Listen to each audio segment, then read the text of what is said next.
Hey everyone, today we are going to talk about some must-know tips on how to get the most out of your Vox AC10. These are a few basic things that you can integrate into how you set up and dial in your amp that will hopefully take your tone to the next level as far as using this amp, which is really cool and it can do a lot of things, but it can also misbehave in some other ways. So let's dive in with some tone here, then we're going to talk about it a little bit, and then hear some more tone and go through a bunch of different settings. Please remember to like, share, and subscribe, and I hope you enjoy.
Alright, these are really cool amps, the Vox AC10. It's a simple, relatively simple, straightforward, little tube amp from Vox. I remember when they came out and they were all the rage because you could get an actual Vox tube amp for not a ton of money. And one of the great things about the Vox Tone is that it cuts really well. So even though this is a lower wattage amp, this is something that in a lot of band contexts you can still use.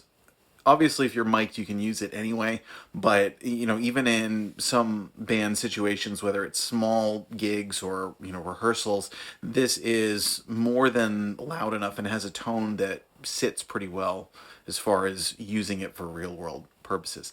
Also, it's not too terribly loud that you can't crank it and get some actual tube saturation if you have a home studio or using it in a regular studio or whatnot. Probably a lot of stages you still can't quite crank it on, but then there's definitely some that you can. It's kind of in a gray area there. The question that I've gotten a lot on this amp is it loud enough for gigs? And it can vary depending on the band that you're in, the stage that you're on, the style of music that you're playing. So yes and no, it really just has too many factors, but it's in that gray area. It's not a definitive yes or no. Now, as far as dialing in this amp, it's a pretty simple, straightforward amp. It doesn't have multiple inputs. It doesn't have the Vox tone cut. It's it's got your gain, your volume, your reverb, and then treble and bass. So you'd think, okay, well, you just dial it in and it sounds good. Well, there's a couple basic rules that I've found as far as sounding good. Now, one of them I want to talk about is the reverb to start off. Vox reverbs are good, but they also frustrate me. It doesn't have to do with the tone of the reverb. It has to do with how it integrates with your tone. It also has to do with the taper on the reverb knob. So we're going to start off with some reverb tones here. Now, one of the things about this reverb is it gets real heavy real fast, but then it kind of hangs out in this middle of the road territory for a while. So one of the things I found with this amp, basic tip that will help you sound better, is if you want a little bit of reverb, don't turn it up past like 9 o'clock. Keep it down and it's present and it's a nice sounding reverb and you can hear it and you get all that you need. It also sounds really good if you give it a lot of reverb and you want a heavy reverberated tone. For that, I'd push it up past noon. What you don't really want to do, I found, is have it in the middle. Because in the middle, it's too much for regular playing, but it's not enough for like a drippy drip drip. And Vox reverbs have this thing where they don't integrate with your tone kind of like a Fender reverb would, you know, like a super reverb or a deluxe reverb or whatnot. There's this interesting thing where the way I've described it before is imagine your Vox were sitting in front of a doorway to a room and your tone is coming out of the amp and the reverb is just bouncing around in the room behind it. That's kind of what the reverb's like. It's never quite attached to the note. It's kind of hanging in the background. And I think that's why some of those mid-level reverb tones just don't work to my ear. They wash it out, but they don't really, it's just this kind of like, what am I listening to? That being said, the tone of the reverb is really nice again. So for most of this video, you're going to hear it with the reverb set lower. But for this clip, for a nice sparkly clean tone with some ambiance, let's listen to it with the reverb above noon where you get into the heavier setting.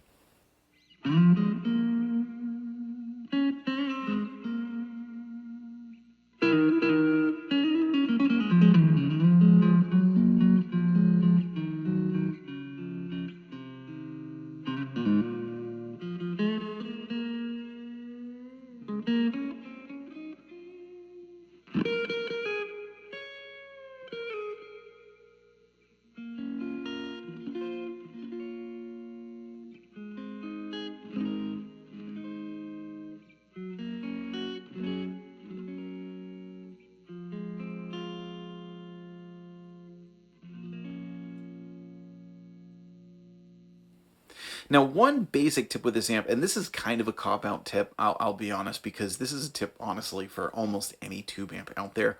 But one basic tip that you heard a little bit at the beginning is to notch your volume and notch your tone a little bit. So for your bass tone, even if you're not somebody who rides the volume a lot, even if you're not somebody who, you know, really, some players are really into, you know, using the volume. I personally use the volume knob a lot. Some players aren't. Some players like to have it kind of one setting, control your sound other ways. I'm a volume rider. Anyway, it helps with this amp if you notch your volume and your tone, even like one spot for your bass tone. So think of your volume all the way up as like a boost as opposed to your bass tone.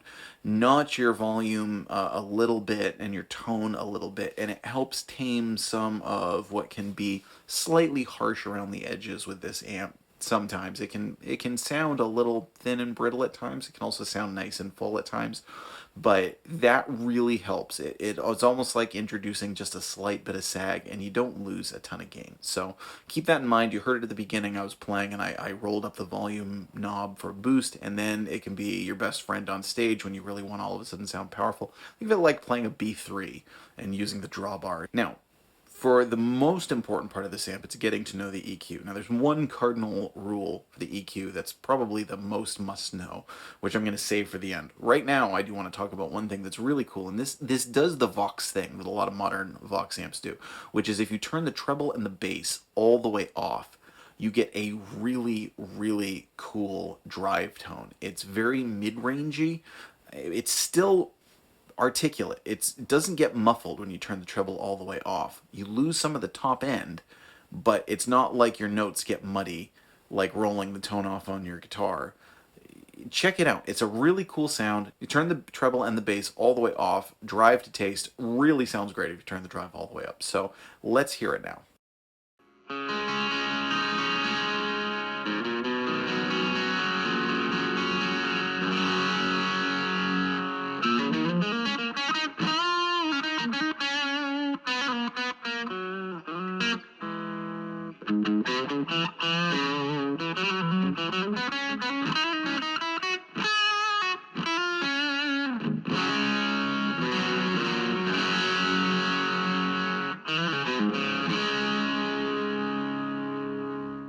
Now, kind of in the same realm as turning the treble and the bass all the way off, if you think about just turning them back a lot and then turning the gain back, you can get a really sultry, kind of woody, almost jazzy clean tone.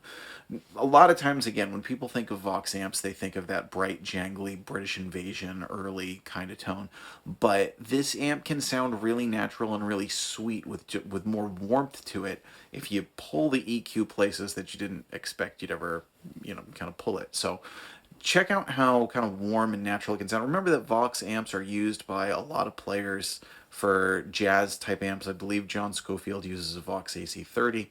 Great jazz tone because of its evenness. So let's check out how it gets kind of a warmer, woody, clean tone.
Now, since this is a relatively simple amp, one of the best ways, in my opinion, to use it, and this is going a little bit beyond the scope of the amp, but is think of it as a pedal platform, which with small tube amps that people want to drive, sometimes that's not on their radar, right? Is, you know, you think this is not a pedal platform. This is an amp you just turn up and let it warm up and let it rip. And I did a video recently on the 57 Champ and using that as a pedal platform. Right? Some people do. Some people just go, why? Why would you use this tiny little amp? You're just supposed to drive it. I think a lot of people think of the AC10 that way.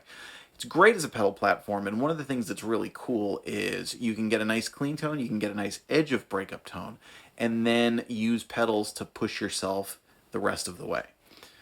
Because you don't have channel switching, and you know, obviously you can ride your volume, but still even that only gives you so much. You know, it gives you a lot, but it only gives you so much. And this amp really does take pedals well.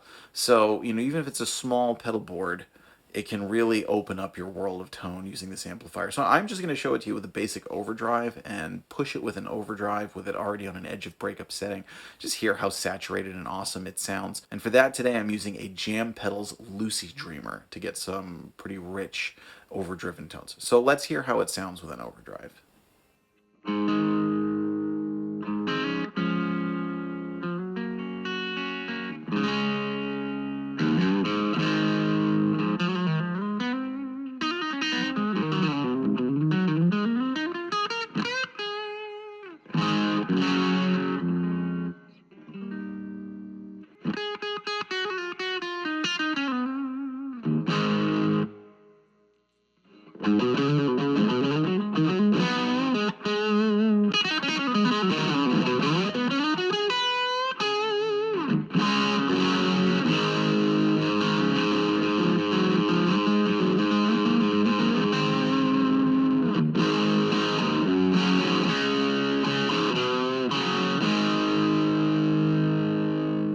All right, now we're up to the most important tip on this amp, and some of you might have noticed that this is what I'm doing pretty much the whole time anyway. The number one, I'll call them 1A and 1B. 1A, most important one, don't turn the treble up past noon. I don't care what kind of music you're playing, I don't care what kind of settings you're doing. This amp can sound really raw, really bright, really edgy, and really ice picky, and it all has to do with that treble knob. Now again, you don't have the tone cut like other Vox amps have. So, one of the most important things is to keep that treble backed off. Interestingly, because it's a small amp, when you get it warmed up, it starts compressing a little earlier and starts sweetening that top end. Even so, don't turn that treble up past noon. It just gets, with most guitars, it just gets really too bright, too edgy, and kind of just painful to listen to, painful to be in the room with. 1B, it's pretty much the same for the bass knob. The reason I say 1A and 1B is because you do have a little bit more range on the bass knob. Now, it doesn't really get boomy, but it does do this kind of flubby lower mid-range thing if you turn the bass up too high. So I wouldn't get the bass up much past 2 o'clock, But for the most part, I'd still say, even with the bass, keep it back at noon or below. Some small amps, you can actually crank the bass and it just makes it sound bigger. This one, again, just with that kind of lower mid-rangey thing that just, you know, didn't quite sit right, didn't drive particularly nicely. It just kind of sounded, ugh. So if you keep the EQ at noon or below, there are amazing tones that you can get out of this amplifier. When you push them up past that, that's when you start to get into kind of the danger zone, and it starts sounding harsh and edgy and some of the things that you might have read about, you know, for negative reviews of this amplifier. So folks, that's what I got for you today for the Vox AC10, but mine is not the only opinion out there. Please let us know in the comments. Is there a different way that you use this amp? What are tone tips that you have found that help you get great tones out of it? Do you do some of the things that I do? Do you do them similarly, a little bit different? Please let us know in the comments. I'm Jack Fossett. Remember to like, share, and subscribe, and we'll see you next time.